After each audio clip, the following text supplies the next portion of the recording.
ھذہ سبیلی ادعو الی اللہ، اے میرے نبی آپ ان کو بتا دیں، کیا بتا دیں؟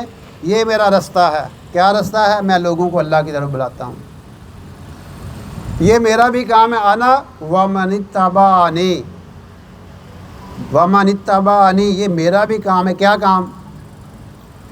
کیا کام؟ لوگوں کو اللہ کی طرف بلانا صرف نبی علیہ الصلوۃ والسلام کا کام نہیں ہے، بلکہ آپ کے ہر امتی کا کام ہے۔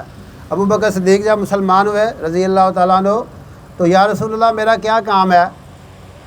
کہا ابو بکر جو میرا کام ہے وہی تمہارا کام ہے۔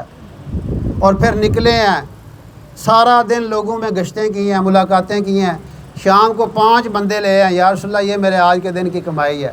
اور وہ 5 کے 5 عشرہ مبشرہ میں شامل تھے، وہ جو عشرہ مبشرہ جن کے بارے میں نبی علیہ الصلوۃ والسلام نے بشارت دی، ابو بکر فی الجنہ، عمر فی الجنہ، عثمان فی الجنہ، علی فی الجنہ، سعد فی الجنہ، سعید فی الجنہ، عبد الرحمن ابن عوف فی الجنہ، یہ جو صحابہ تھے، یہ سعد بن ابی وقاص فی الجنہ، طلحہ فی الجنہ، زبیر فی الجنہ، یہ 10 صحابہ ہیں جن کے بارے میں نبی علیہ الصلوۃ والسلام نے فرمایا یہ جنتی ہیں، انہیں کہتے ہیں عشرہ مبشرہ۔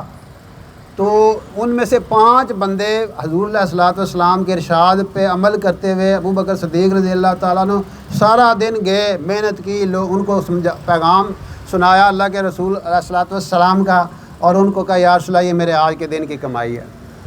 تو یہ کام ہر کلمے والے کا کام ہے۔